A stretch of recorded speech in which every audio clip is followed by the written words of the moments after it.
Welcome to the first guest episode of Life Between Titles. I'm your host, Savan. This show is about what happens in the space between who we were and who we're becoming. That uncertain, often uncomfortable space between chapters. It's where growth happens and where we learn what really matters. I'm really excited for my first guest. His name is Howie Cohen. He's a strategist, advisor, a lifelong learner whose work bridges customer experience, leadership, and more importantly, human connection. He's someone who's spent his career helping people, organizations adapt not to just technology, but emotionally as well.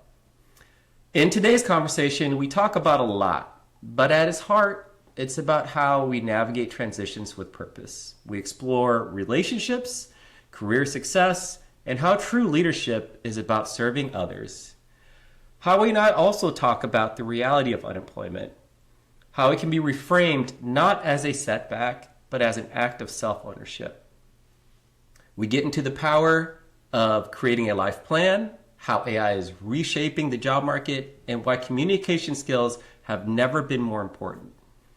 Howie shares how family, mentorship, and community play into every major decision, and how finding peace can be more meaningful than chasing happiness.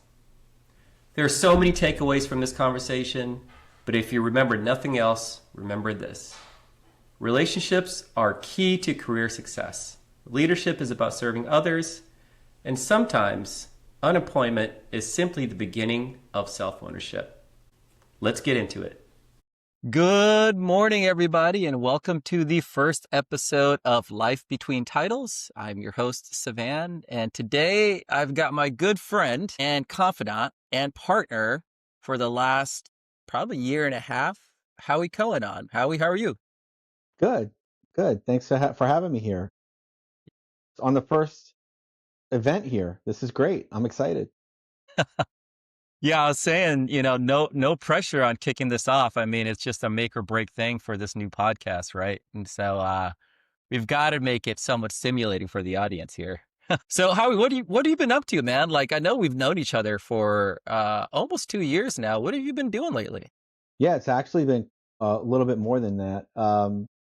So I've been working with a company called CX Studios recently, as I departed the work as an HQE, now the DOW. Yeah, And yeah. we've been looking at the CEO of the company's name, Babakar Pandi, and Babakar is a really interesting and fascinating guy. And what this company seeks to do is look at customer experience from end to end in the context of the work is all CX.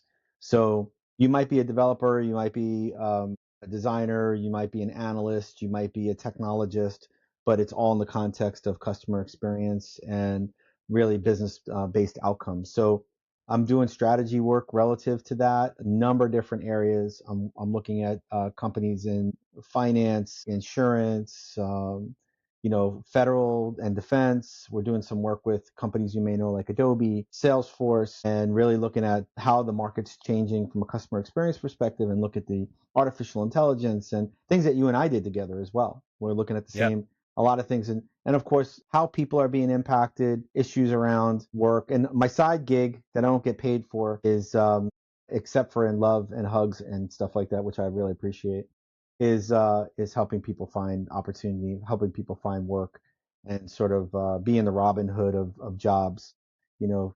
So it's kind of that's my passion and that's what I've been doing. I spend a lot of time on. Yeah, yeah. Let's put a pin in that because I definitely want to circle back on that and dive a little bit deeper. But before that, I do have a canned intro of who you are, Howie, and you can correct me if any of this stuff is wrong. But you're really the driving force around a lot of, in my opinion, serious, thoughtful posts on what's going on in the world, and not just from a CX perspective, but I think just from a sort of overall industrial perspective. You're the author of Cohenvene. I think that's how you pronounce it. Co-innovate, like innovate, Cohenvene. Yep. co-innovate. Okay. Yeah. You're a marketer too, so I like that. I like that title.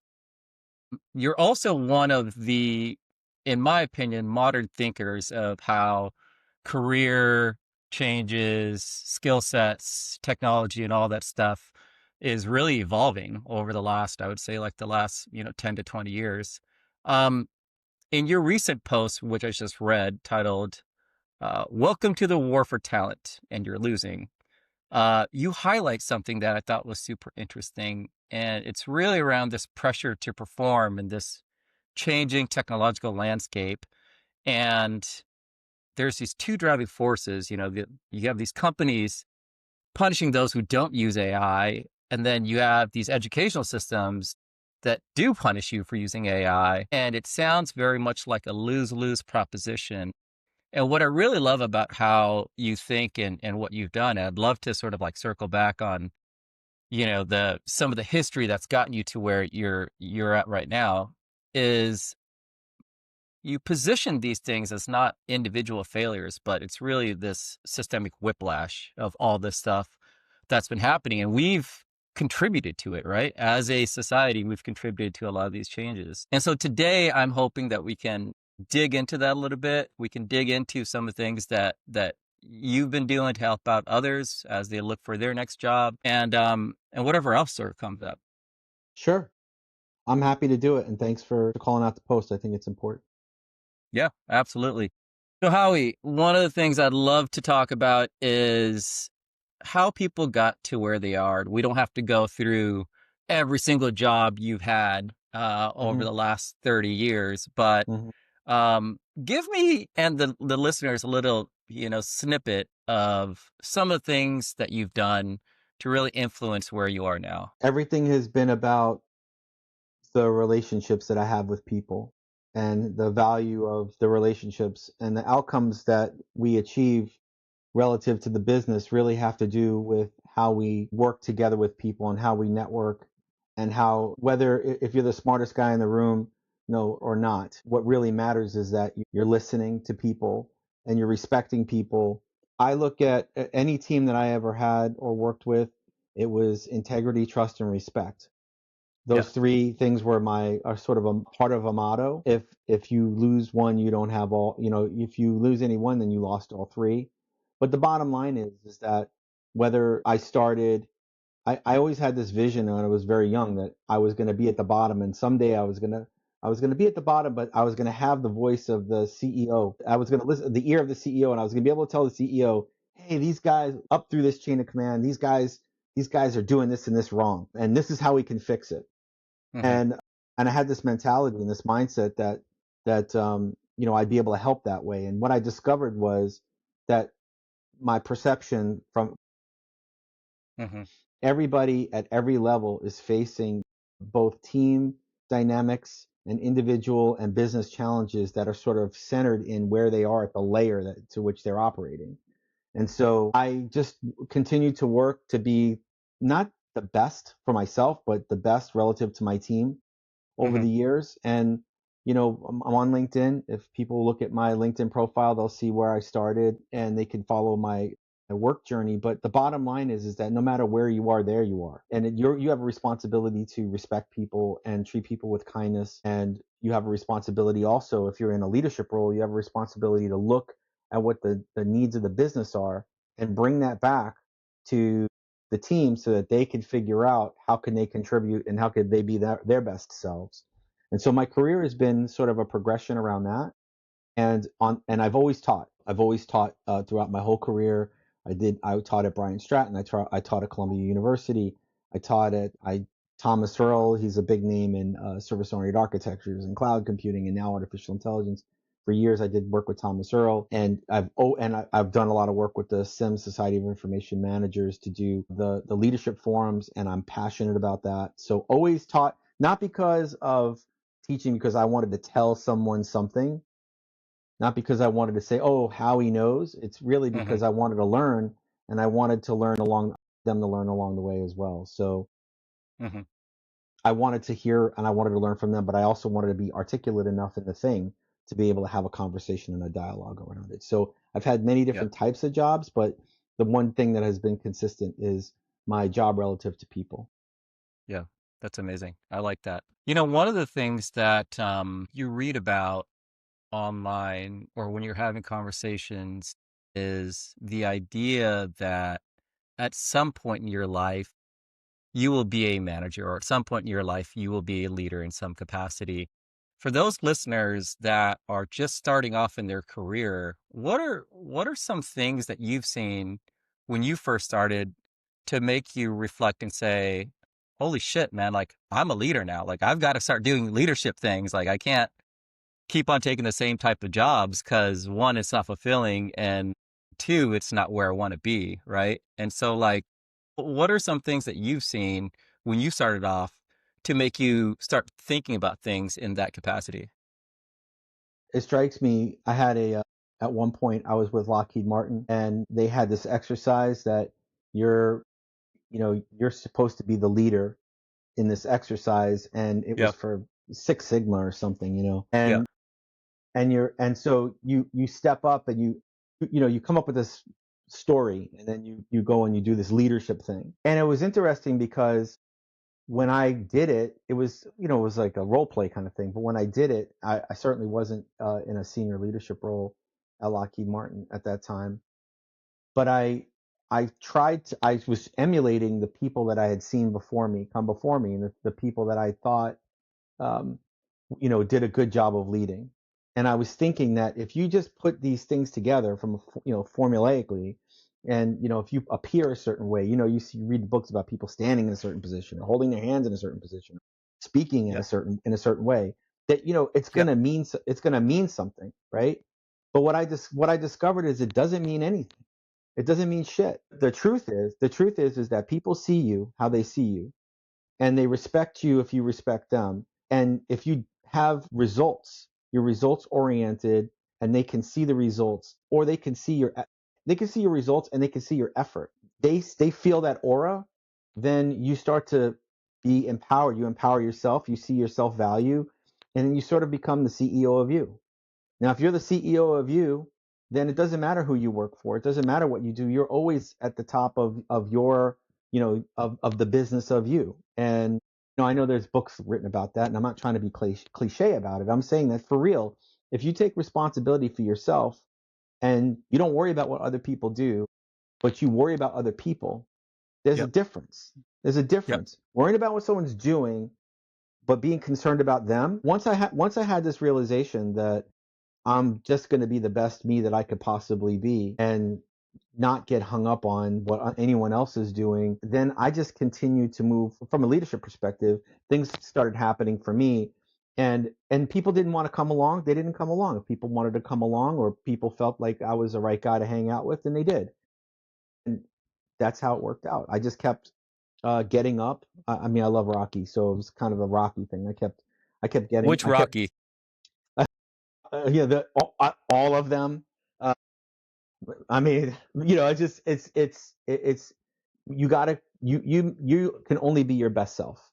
And I think that this is important to realize. And then when people see that in you, by the way, you're also blind to yourself, right? I'm acknowledge that I'm blind to myself at times, and I don't necessarily see what other people see in me. So I just have to focus on what can I do to serve other people, and continue to focus on the things that I need to focus on relative to service. And then, of course, understand the goals of and objectives if you're doing something. That's sort of Right. how it pans out. Right. Right.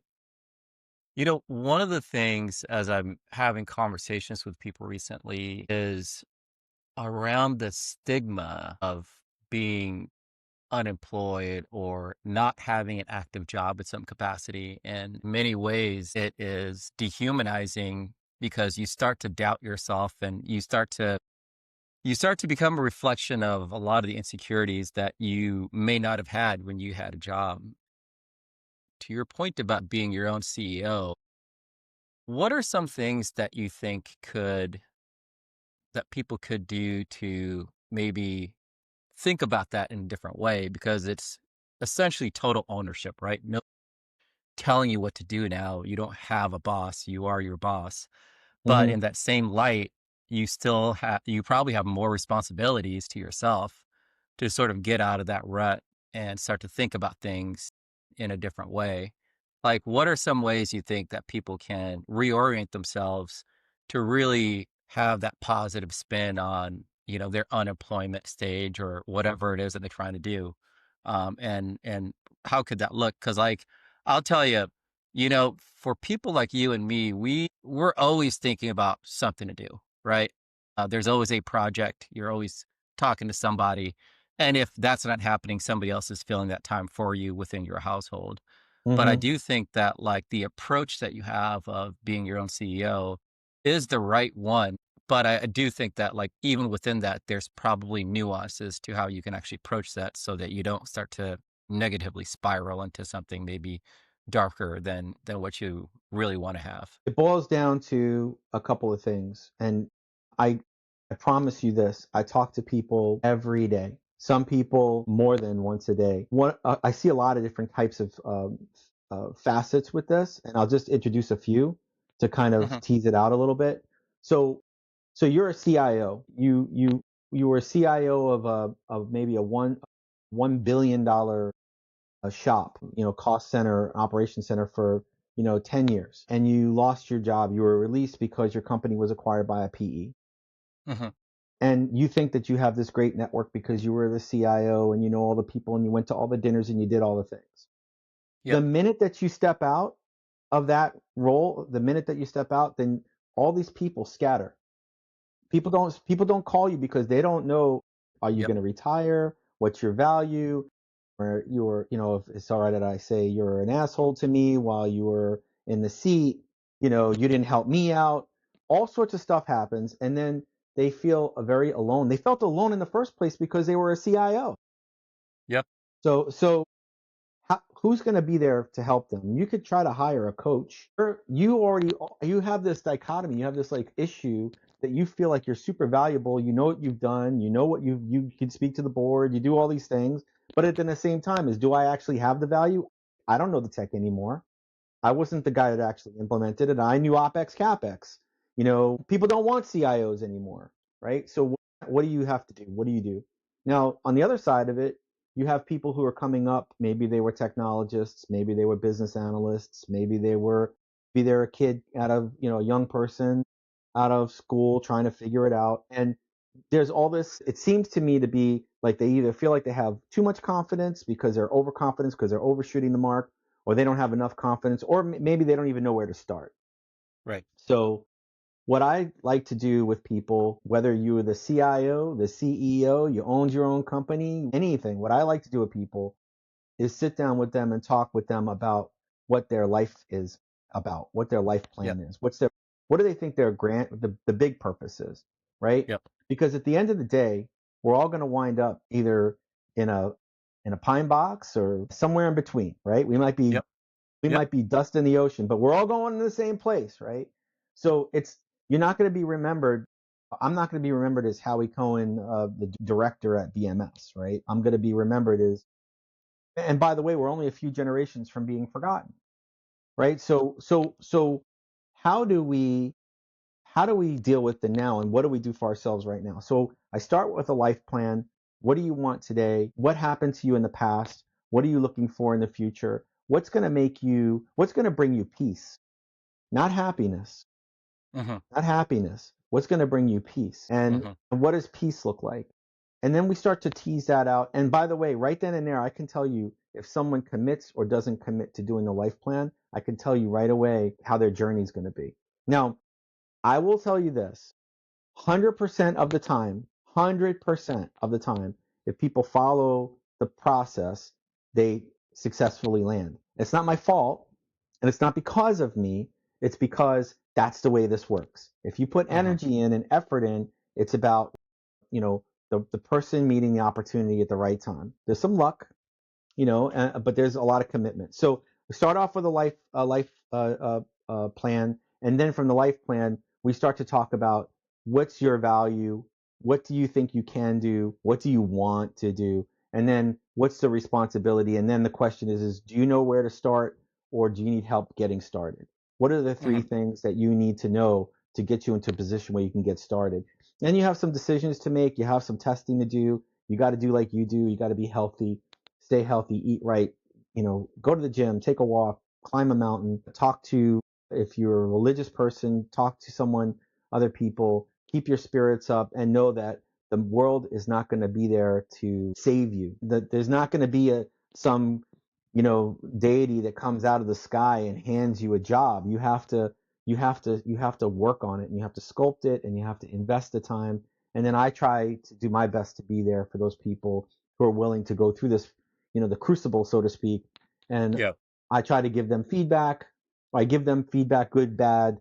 Sometimes it's hard for me, and sometimes it's hard for them, but we have a good outcome. So they become the CEO of them through this process, and they're and or the junior CEO, depending on who you are, because you might have a person in your house that you're co-CEO. You're Yeah. co-working with someone in the house. So, Touch on the life plan that you mentioned, and I know that you and I over the past few years have talked about it, but for the audience that we have here, break down what that typically looks like. How do people approach putting one together? yeah. I did not make the life plan. In fact, the life plan comes from the program at the Leadership Forum that the SIM RLF. I learned of it through there, and I really didn't modify it, but just a little. Hmm. Effectively, basically, the life plan is sort of four quadrants, and it's what are some of the things that have happened to you in the past that are not been so good? Hmm. What are the things that have happened to you in the past that are good? What are the things that you think in the future are going to happen that are not necessarily so good, and like maybe a little bit of gray hair? And what are the things that are going to be good, like possible maybe I'll retire and get that boat, sort of. And then how long do you think you're going to be around, in your life? And the twist, or I mean, a little spin that I put to it is, if you have a partner, then you have your partner do the life plan, and you take it, you overlay your life plan with their life plan, Right. and you have a discussion with them. Because for me, what I discovered with my wife is that she, I don't think I was going to live as long as she thought that I was going to live, and that we were going to live together. And Right. she has opportunity to get a golden retriever, I think, at some point, because that's what she wants. So, I mean, but I'm saying, but what happened in that moment was, when she saw that, and it became real to her, she was like, "So what do you want to do? Right. So what do you want to do?" Because she didn't say no, I don't believe you. She said, "Well, this is not what I'm planning." And so then we were able to say, "Okay, well, here's things that we need to do." And it gave me courage to take some steps that I didn't necessarily have at that moment, and it gave her courage too, I think. So that's where we started with that, and that's where I like to start with people. Some people don't want to invest the time. Some people don't want to share the information with their partner. There's a lot of reasons why people don't want to do it. Some people just don't see the value in it. Hmm. Maybe the time wasn't right, but the people that do, it starts an amazing journey for them, for sure. Yeah. Yeah. Yeah, I mean, I think like with all things, there's a certain amount of commitment that you have to investing back into whatever that process is. And I feel like the life plan is a great suggestion, especially for people that may not know what they want next, right? And I think for people that are looking for work, I mentioned this in my first podcast, but you're just literally taking anything that you think is a step up versus the thing that is right for you and the thing that really hits the values that you have in life at that point. And a life plan will definitely give you at least a guide or a North Star for how you can actually start to approach when you need to have conversations about, do I want to apply for this job, or I have two offers, which one should I take? What does that look like? What are some of the costs for some of these things? So I, I can totally get behind something like that. How can people find out about the life plan? Is it you mentioned a leadership course? Like, what does that look like?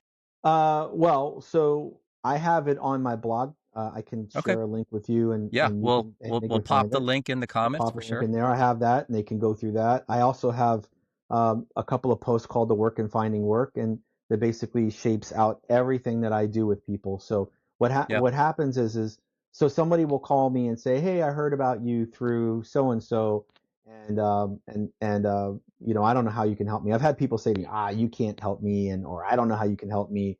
And I'll Right. say, "Well, let's explore. Let's see." And I'm not. It's going to only cost you your time. So if you're Yep. willing to spend the time, and I'm willing to spend the time, And then what I do is I send them a link to the life plan, and then I send them a link to the work and finding work, which is basically like 3 or 4 posts. And then I send them, and if they want, there's some other posts around different, aspects of work, like for example, AI interviewing and stuff like that. Yep. And then I learn from them as they go through their journey. This is the Hmm. part that I hope you love this part, man, because this is all you. As they go through their stories, I learn from them and I take it and then I read blog about it. So Yeah. Yeah. I don't necessarily use their names, but I'll say, hey, you just taught me this about, for example, AI interviews are amazingly interesting. So like you just went through this interview with AI. Can I write about it? Well, tell me about your experience and I'll write about it. And then I write and I put it out there and they're like, well, how do we gamify this? Like, how can you beat the AI? Because a lot of times we got to beat ATS and AI and stuff like that. So I'll give you the links to all that, and you can go through those if you want. Welcome to share with everybody. Yeah. Fantastic. I'm sure that'll be highly sought after this podcast. I hope so because you're the man.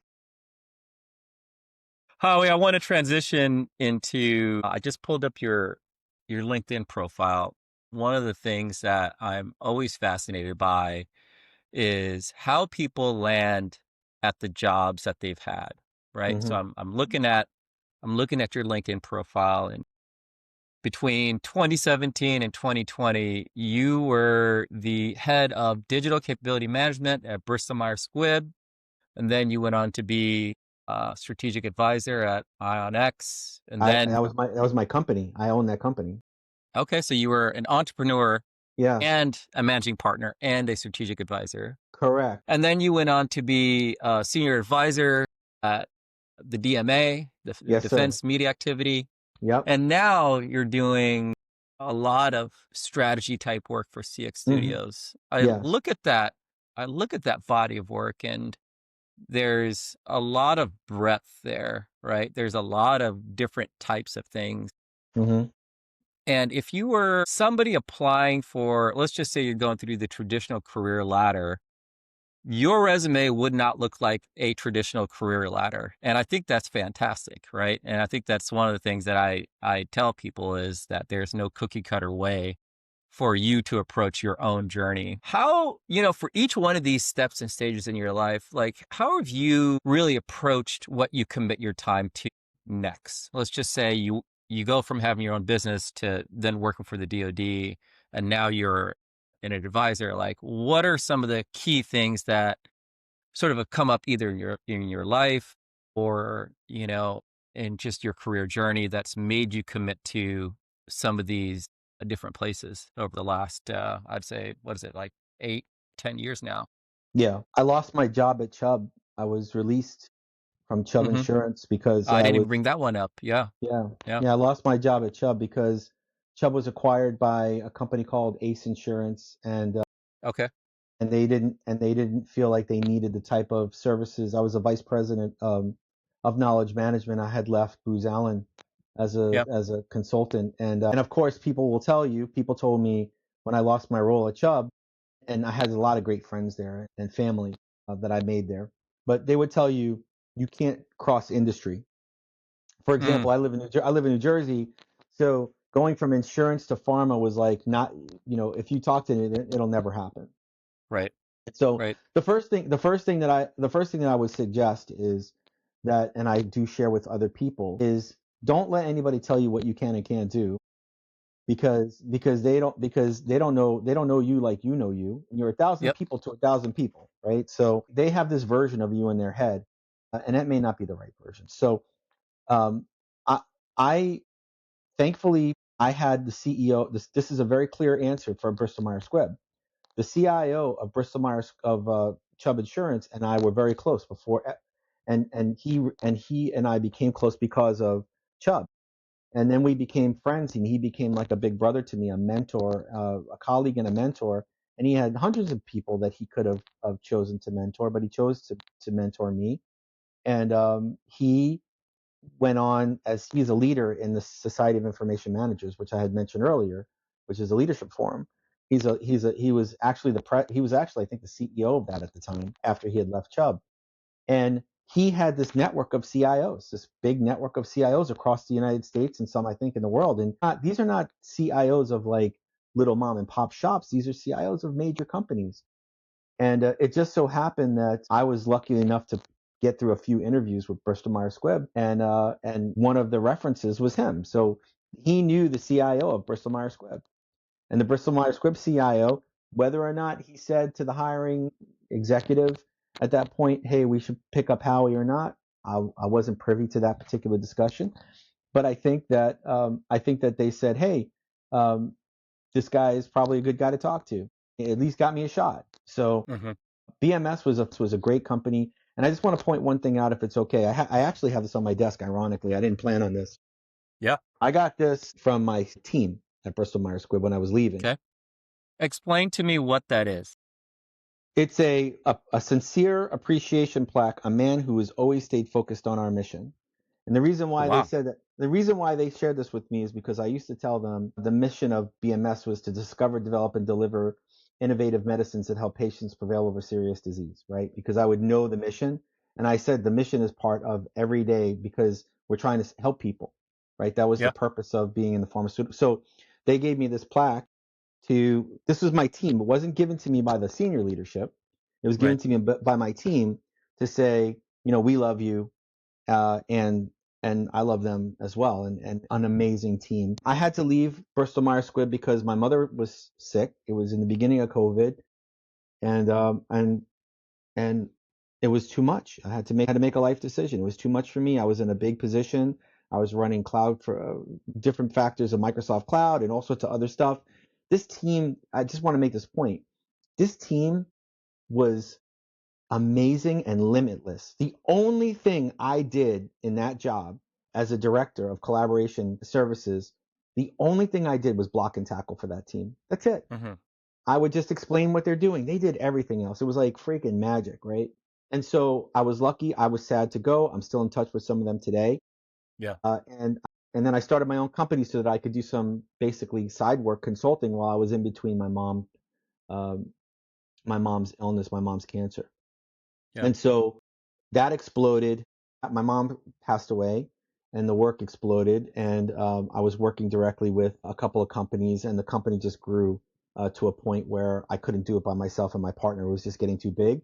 And so we sold the company. I actually sold the company to my partner, and she took the company in a different direction.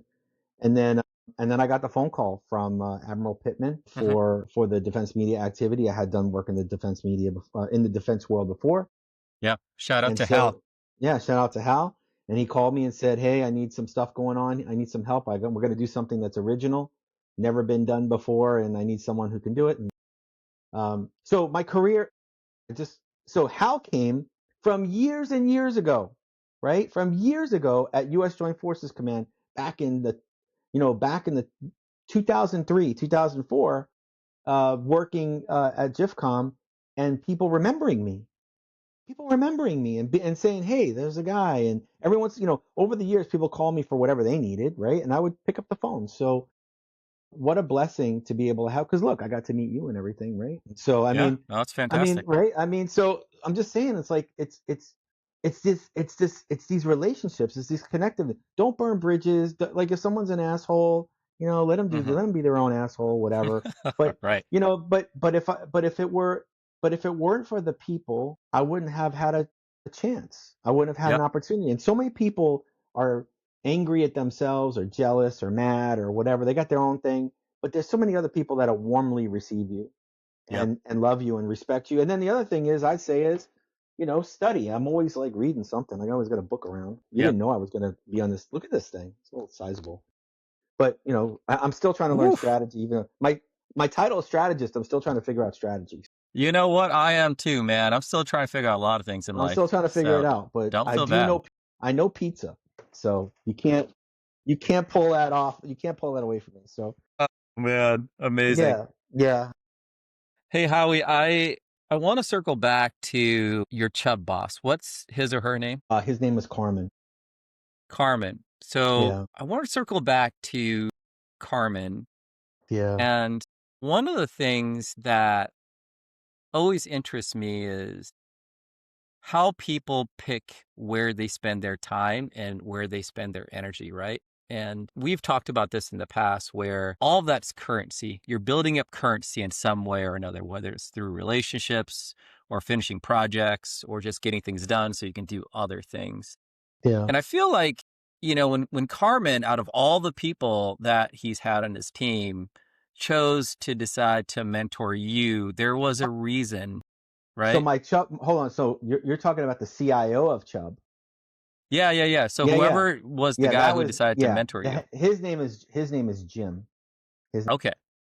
We'll slide Jim in there, but Jim. why do you think Jim decided to pull you in and mentor you? Were there things that you did that stuck out to him that made him say, man, like Howie could be a rock star, right? Like I'm gonna invest time in him because, when we're all working, we're all trying to vie for some attention somewhere, right? You're finishing a project, you want to get promotion, you want to get that extra bonus, something like that. And it always amazes me how we choose what we do when it comes to investing that currency of energy and time. What did you do to get him to invest in you so that you started to learn all these lessons? Because that sounded like it was like the foundation of how you got to all these other things leading up to the DMA. Can I answer that question with a question? Is that okay with you? Yeah. Okay. So you and I met um, while I was at the DMA, and I'm an HQE, and I think you're an HQE, and you have a role that you had a lot of gravitas in that role, and some pretty good juice and some really wide range in terms of a scope and an opportunity and an ear with the CIO of the now it's a Department of War, but at the time the Department of Defense. And you chose to let me into the door. You chose to help me to become Yep. part of your team at some capacity. What were the things that allowed me to have an opportunity with you? Well, man, that's a great question. I think the DoD, one, it's a massive organization. You meet people every day. You meet people that you will probably never ever meet again outside of that one meeting, right? Because these meetings are so freaking large, and it takes a lot to stand out in that organization because there's smart people there, and there are people that are like very accomplished in many ways. But for me specifically, I gravitate, especially if I'm in that work capacity, I gravitate towards people that have a certain disposition to how they approach work, right? I like to think that I work with people that are critical thinkers, that know how to get shit done, that don't just ideate for the sake of ideating, because that drives me bonkers. And after a few meetings, you can sort of tell who's who in the zoo and how they actually operate. And I think for you and me in the beginning, it started off really small. We talked just specific about DMA things, and then it sort of ballooned into things that are much bigger, like Fulcrum, like Blue Roof, like all these things that were sort of offshoots of that. And I think that's really what enticed me to say, like, man, like how we could probably come in and help out. Now, what we had was a handcuff of the detailing process, which we won't get into here. But I think that was a huge handcuff because it really sort of held us back from being able to unleash like the full capacity of the partnership that we started to build. So my answer to your question is similar to your answer to my question. Hmm. When you had a mission, you had a vision, you had goals, you had objectives, and you were very clear about them. You were tying your work to the star fulcrum that was coming from the office of the CIO. You had helped write a lot of this. You had a team of people. I would say you had the bad news bears, so to speak, of kids in the Yes, team. we did. Yes, we But they did. were but they were rough and tumble. They all had their own special, unique ability, and you chose to embrace and engage us. You chose to Yeah. trust us, and we gave you back our best in partnership, in friendship, in execution. Witnessed it. You bore witness to this realization through the activities, and you didn't like the baloney. Like, let's just get stuff done. So the answer is that Jim, my friend Jim, he's still a big brother to me. He allowed me to do the best that I could in service of his mission and his vision and his goals and his things. when he had asked he had over 100 VPs, I believe, at the time. Mm-hmm. When he had asked the VPs to step up and step in to support him, I did. Yep. And in return for me raising my hand to be of service to the thing that he wanted to accomplish, he allowed me in the door. He paid attention to me, and then he chose to embrace and engage. And later on, I would say that he loves me a little. I love him a lot. You know, we are very. My life would not be the same without him teaching me and being involved, and he certainly changed my life. So he allowed me to do that because I chose to embrace his vision. Mm-hmm. It's very similar, right? I'm just saying is we give and take from each other. And when you see someone is willing to support you, that's all the world. Yeah. Yeah. Howie, I want to go back to the opening of our conversation where we talked about your last or your latest post. And I want to maybe double down on that conversation because I think it's very relevant to what people are facing now, especially for people that are in their late teens and maybe early 20s, straddling what this looks like. For our guests that haven't read your blog post, maybe in your words, can you just try to sum that up and what that's all about? Companies are releasing people in record droves Mm-hmm. across the world because they feel like they need to free up resources for people who have expertise in artificial intelligence. And at the same time, education, colleges, universities, students in high school and even and down through elementary school and beyond, they're being told not to use artificial intelligence, and they're being many, not everywhere, but a lot of places are basically saying that it's cheating. Mm-hmm. So we're training our kids to think that using tools is cheating or a problem or problematic because they're using a tool and they're not necessarily using all their brain power. But then the opposite of that is when you're getting into a business, then you must use these tools because you need to get the outcomes. So we're going from a knowledge based idea to an outcome based idea, and those don't necessarily align. And there's definitely a tie from one to the other. Right. So I think so that's the whole context of the post, and it really talks about what are the things that what you might think to do, how you might tackle those things, and why it's a problem. And also I want to just add one other point to this. My perspective is that the reason why companies are releasing people is not because of the AI piece. They're releasing people because they need to free up resources because they're losing money and they're losing ground, and because there's a Mm-hmm. problem there. So I would say that it's an excuse, at least in some part. It's an excuse because how would you even know what people you have doing what with AI? You're not interviewing every Accenture supposedly just laid off 11,000. Did they interview the 11,000 people to figure out what AI these people do and don't know, or are they using, or is Yeah. ChatGPT not enough? Use ChatGPT. So Yeah. I think it's problematic. But Yeah. I mean, that's the whole. it's interesting too, because with AI, I was listening to this podcast with Jensen over at NVIDIA, and one of the things he brought up was part of his job is not to figure out where the apple is going to land now, but it's where it's going to land in the future, right? I probably just really fucked up that saying, but it's really sort of thinking, 5, 10, 15, 20 years ahead and getting ahead of that curve. And I do wonder if it's really sort of this reactionary behavior that we're seeing from not just industry, but also government, where they're like, we've got to right ship, we've got to get things slim because this wave is coming. We don't know what it looks like yet, but we just know that it's going to be here. And many times the humans are the ones, the workers are the ones that get caught up in a lot of that firing, which is unfortunate. Yeah, I agree, if you ask me to predict the future, or if you we're talking about predicting the future relative to these things, I think it's very difficult to know what's going to happen because there's so many different when you put technology in the hands of potentially most human beings on the planet. I mean, many people have access to technology. It really brings technology down to the same level as in Maslow's hierarchy of needs of food, water, and shelter. Right now, everybody has a cell phone. Right? I mean, even kids in the desert. They're you see like I don't you see the kid. I Well, don't have yeah, any business. I've seen people in Cambodia in villages with no electricity with a cell phone. And I'm Yeah, just like, how does that happen? yeah, you're in Cambodia, you're in the fields, and by the way, Yeah. you're social media. So Yeah, I you think gotta what you check Snapchat. Yeah, for yeah, sure. and so what you find, what you find is that what you find is when you put the technology in hands like that, a lot of amazing things happen.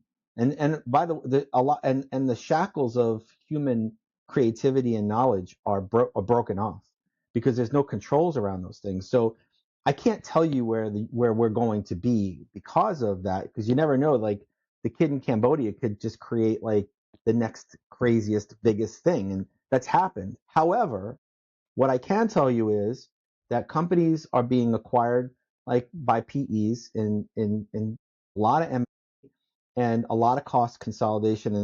And what's happening is that the first thing that these companies look to do from a holding perspective is strip mine the company down to its bare bones. And so a lot of people get shed. There's no culture. There's cultural issues. There's there's a war. I always like to say there's a war on talent, not a war for talent. So it becomes problematic because now it's just about making money. And you look, you go to the grocery store, you know that this is happening because it's not even if the thing is cheaper or more expensive, it's that you get less of things, right? The boxes are different. The Twinkie is not a Twinkie anymore, right? Like that's really irritating. So you got to make Twinkies at home.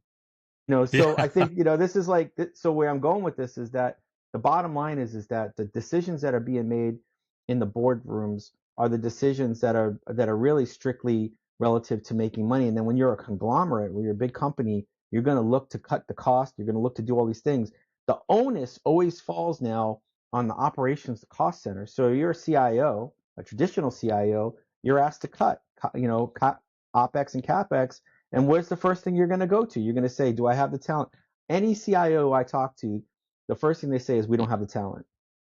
Well, how do you know you don't have the talent? You don't even know George. You don't even know what Yep. George can do. But the first thing they say is, well, I know I don't have the talent. We got to get the talent, and it's got to be cheap, so we got to get it from overseas, you know, and then you got to cut somebody, and that's how this is happening. It's a big cycle of craziness. Yeah. Yeah. Interesting, It's right? it, it's interesting too because really the way that companies make these cuts is by looking at some spreadsheet. And I'm not talking about small Series A startups, right, where you know everybody, but when you get to maybe the 200, 150 to 200 plus people mark, you start to lose track Yeah, of who's who in the zoo and who's doing what and what value they're bringing. yeah, And, that brings me to the next point I want to touch on with you, which is around skill and really sort of putting yourself in a position where you're always staying relevant hmm and you're learning the new things that you need to learn in order for you to be relevant wherever you are. How have you sort of like kept your knives sharp, right? In your tool chest? Like, what does that look yeah, like for you? Especially since we've got all this time now. We don't have to clock in anywhere. Like, yeah. how do you spend your day staying sharp? Again, I didn't plan for it, but I mean, so like I do art, and Yeah. you Yeah. may not think that my art Was that AI is generated? well, it was so part of it was part of it is using AI to make the cuts, Yeah. right? Yeah. So this wasn't AI generated, but all these pieces were actually leftover pieces from something that I did generate. Okay. So today we have a number. I like to do things that feel real. In the world that we live in technologically, most of the time it doesn't feel like it's real. I even if you see something to its end, it doesn't feel, you can't feel it. So I like to make Yep. things. I like to test the system. People talk about how easy it is to use AI, and I find it's very difficult to use AI. I try taking a scalable vector graphic and splitting it up into four pieces.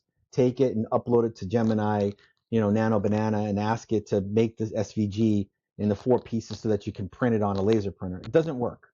It Hmm. doesn't work out of the box. It doesn't. So you still have to figure those things out. So the process of me figuring it out makes me really understand how challenging and difficult things are.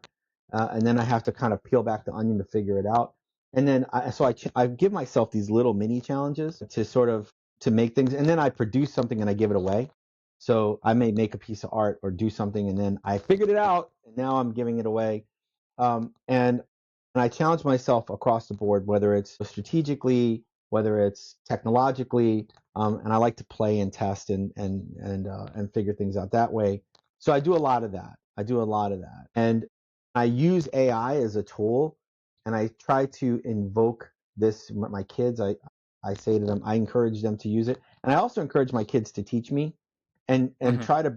There's a lot of fear around things with AI. Like, can I really ask it that question? They'll push me a little bit. We'll ask the question. Oh, I generated a website, and with Cursor AI, and then I took the website and I reverse engineered the code, and then I made changes, and then I put it back in there. And can I keep it the same? Right? Can I make it sticky? Stuff like that. So Yeah. a lot of that, and then I take those things, and then if I'm in a conversation, in a business conversation, and someone says something like, "Hey, we want to take an image, and we want to put this image on something, and we want it to be repeatable, and we want it to look the same across the board," then I could really have a solid discussion with them about it. I could be like, "Hey, man, I tried that," and they're like, "Well, you don't know what you're talking about." I'm like, "Come on, let's do it." Yeah. Right? And so, what is it going to take to train it? What are the costs that are involved? What's the compliance involved? What's the copyright involved? What are all the things? So you take your strategic knowledge, and you take the things that you learned over the X amount of years that you ever did stuff, and then you take the knowledge that you have of the world as it is today, and then you take the technological knowledge, and then you also phone a friend if you need, and you put those things together, and that's how I continue to keep my skills up. Yeah. So Yeah. I think for me, especially around AI related projects, the possibilities are just so endless, right? Whatever you can think of, you could probably use AI in some capacity to help you with it. And I'm struggling right now with the fact that I have maybe too many things that I want to learn and too many things that I want to do. And I go from one day trying to pick up vibe coding to then working on my memoir, to then just launching a podcast, to looking yeah, for work, to talking to people. And, there are times where it just feels like somewhat suffocating, just because the possibilities are endless. Like we don't have a container anymore that we've put ourselves in. And, in some selfish way, like I want all the skills, right? Like I want to learn as much as possible. And right now, I think for me at least, that's been the hardest thing, which is how do you determine where you spend your time and where you're going to get the most value out of that, right? Because there are things that will take years and years to get good at, like yep, writing, yep, and there are other things that you may pick up on a weekend, and you can start to use that pretty much immediately. And so I do think for people that are looking for work right now, they're trying to figure out how they can stay relevant. The act of being mindful and thoughtful about where you're spending your time to become better at certain skills is something that you're always going to be struggling with. Like I know I do. I don't know if you do or not, No, but I that is don't. definitely a I struggle. will. No, I will tell you. I think there's some key points here that we can tease out. One is communication is consistent. Communication skills are consistent across the whole of the ecosystem. So if you're upskilling and you want to focus on something that's going to help you across the board, it's communication. It's writing. It's reading and articulating what you read. It's speaking. It's podcasting. It's art. Your communication skills, how you are able to convey, is critical. That's number one. Number two is if you're working on something for yourself. I heard a podcast the other day that Hmm. inspired me to go back and look at something, and I'll share this with you very quickly. When and if you guys remember Rocky 1, in the first Rocky movie, he went back and he was in the ring, and he towards the end, and he was getting ready to fight before he had gone in. He was the night before, and he'd gone and talked to his wife Adrian, and he said to Adrian, "I don't think I could beat him." He's like, Yeah. "This guy's too good," basically. And she didn't say to him, Rock, you can beat him. She said, "What are you going to do?" Now, isn't that what we're in the situation oftentimes? Hmm. We're looking for a job. We're trying to figure it out. I can't get this job. This stuff, I don't know this AI business. There's too much of this. I'm too old. I'm too young. I don't understand. Like it's all the things, right? And Hmm. Rocky said, I was a bum before, I'll be a bum after. All I want to do is go the distance. So he didn't think he was going to beat Apollo. He just needed to go the distance and stand there, right? So I saw someone talking about this, and I was like, let me go back and look at it. And it's being thematic for me because what you need to do is you need to go the distance, right? Yeah. It's not about what other people are doing. It's about what you're doing. And what does that Yep. mean? It means if you're interested in art or not, like I'm still working on this, but if you're interested in art, then focus on art if it's going to help you. If you're interested in science, if you're interested in math, if you're interested in horseback riding, whatever it is you're interested in, take that, use that as empower yourself with that. If it's in service of others, if it's in volunteering, spend the energy doing the thing that you're passionate about and introduce facets of artificial intelligence, introduce facets of things that are brand new, and then be of service to others and be of service to yourself. That is the way. That is the way, because then you get towards the flow. You get towards the flow, you know your purpose, you're on a high, they can't stop you. When you go into a job interview or you're having a conversation with someone who's like, well, what do you want? You know what you want. Well, what do you do? Can you talk about some of your hobbies? Yeah, I can talk about some of my hobbies. Why, what makes you get up in the morning? Whatever the questions they might ask you. What do you want in Mm-hmm. the next 20 years? I want to live. I want to go the distance. I want to go the distance, right? Yeah. And Yeah. so most people forget that Rocky lost that fight. But did he? But Yeah. did I he? mean, he definitely didn't, because there was a lot more Rockies after that. That's right.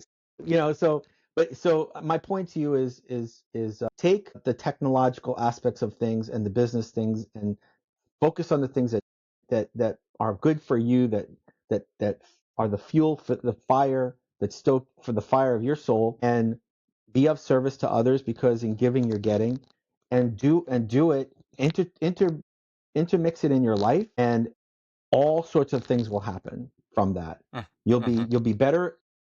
Now the other part you just mentioned is sort of the ADHD of it.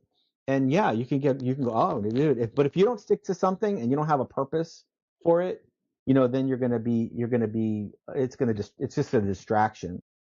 And we need to be focused so that we can get to a place, some place, even if it's Yep. a short term. Yep.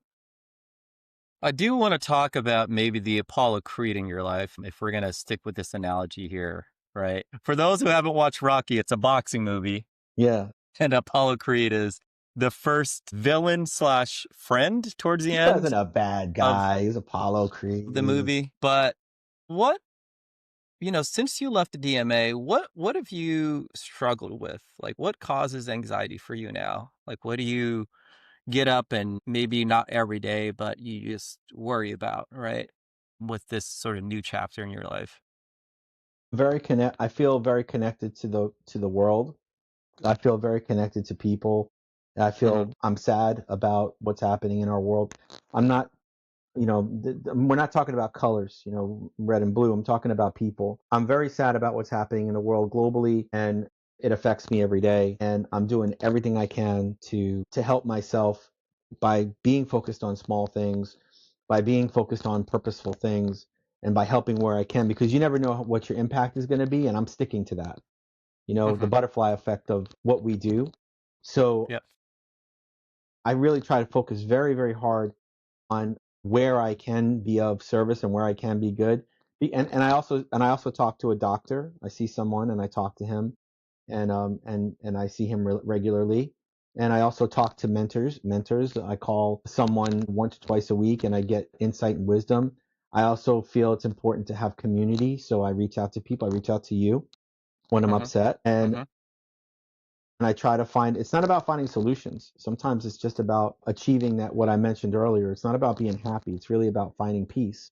So I work on finding peace. Mm-hmm. And it's not, oh, Apollo is there. It's more like maybe like um Ivan Drago. I mean, he was, that He was was rough. something else. He was He something was else. something I mean, else. you were mad. You were like, we were running in the snow, but I feel like Yeah. another Rocky reference that I actually just posted today, believe it or not, was that he was talking to his son and he said the world is going to throw a lot of stuff at you. It's not about anything other than you getting up and pushing, moving forward and pushing through. And again, my perspective is simple. I go to the cemetery. I go to the cemetery and I visit my family at the cemetery, and I realize and I recognize that someday I'm going to be here. I don't know when, but I'm going to be there. What are people going to come see me? Is the world going to be a better place because I was in it? And does it matter necessarily tomorrow as much as it matters today? And I think it matters today. That's why I'm here right Yep. now. Yep. That's an amazing perspective. Last two things, Howie. I think we're hitting sort of that hour mark, but I wanna talk to you about family. I Hmm. know you're a family man, I'm a family man, and we've got obligations outside of ourselves. Yeah. And some days a lot of those obligations feels maybe more overwhelming than other days. Yeah. How have you navigated sort of the impact of where you are now with your family? Are they a part of your journey as helping you decide what's next? Like, what Yeah. have you been doing to keep them in the loop? And how do you keep not just your spirits up, but their spirits up as well? Because I know for me personally, there are days, especially when I'm feeling a little bit lower, that the family also feels that, right? Just it's just sort of natural because we're all living together. But for you, how have you navigated through this time with your family? There's a lot to that. I mean, I'm a guy. Yeah. Whether or not, I'm a Gen Xer, so there's a traditional thing going on to some extent. Yep. Uh, I think that I go back to what I said to you earlier, just a couple minutes ago about communication. Um, if someone hits your hand with a hammer, you say "ow." You don't like you don't get hit. You're like, oh, Mm-hmm. I'm not afraid to expose to my family how I feel, and my family and my extended family. I believe that it's important to have community. It's not. It's um, blood. We're all of human family, right? We're all connected. If we went to another planet, and they'd be like, you human people, because we're all family to some extent. My core family, absolutely communicate with them about where I'm at, what I'm thinking, how I'm feeling. I ask. My wife is a great supporter. She sometimes does what I just mentioned earlier um, about the rocking, right? She's like, "What are you going to do?" It's not, oh, Howie, you know, you know, we're fully supporting. It's what are you going to do? So we talk, we communicate, and I do that with my family. I do that with her, and Mm-hmm. that's how we press through. And then of course my extended family, like I said. So that's what helps, right? Because good communication is the key. Yeah, and I'm wondering too for people that may be struggling with that don't have that may be a little bit older, and I don't even know how I can say this in a PC way, but people that are between the ages of say 40 to 60 that have been brought up in a world that may be a little bit different than where we are now. Your job is that cornerstone of a lot of families. It's the cornerstone of your identity. And, when you lose that, I think there is definitely impact that has on how you're being portrayed and how your time is getting invested, especially during the days where usually you'd be in the office. And I'm wondering for you, I think your kids are older than Sammy for sure, Yeah. but there's Yeah. probably a good bit of trying to figure out expectations that they have of you when you're Hmm. home now more than before at least, and you've got time during the day. Yeah. What are some things that you're doing to maybe set the tone of what this looks like now for you in your life with say your kids or your wife, Yeah. and be able to balance that with some of the things that we talked about, right? Like the upskilling, the having the Hmm. conversations, like the going and working on these projects. Like, how have you juggled those things? I ask my kids for help. Hmm. I asked my kids to be involved. I mean, the other day I was working on I just bring this up because I think it's important. Yeah. I was making a pumpkin out of Hmm. wood, and I had a pattern that I was generating for the pumpkin, and it had like 10 layers to it, and two of the layers were missing. And I need, and I'm going to tell the world right now, I'm not great with math. I'm just not. I wish I was better, but I I went to my youngest, he's also a Sammy. I went to my Sammy and I said to him, "Hey, I'm trying to figure this out." And he helped me figure it out. He was involved in the process. Hmm. So it worked out because, I involved him. So I think we have to involve our children in what's going on. We don't want them to be panicking or worried or concerned, obviously, but Right. it's good to involve them and talk to them about what's happening so that they actually can participate in helping us, right? And they feel, my kids know that if it weren't for my wife and my children, that I wouldn't be where I'm at. I wouldn't have the opportunity because they're supportive to me and I want to be supportive to them. And so we're all together. Again, what does it sound like? It sounds like communication. Yep. Amazing. Yeah. Last question, Howie, for the podcast. It's a magic wand question, which I know that you know that I love. So the magic Yes. wand question for us today is, if you had a magic wand and you could create any job for yourself hmm tomorrow, hmm what would that job look like? If I had a magic wand and I can create any job for myself for tomorrow, I What would think you be doing?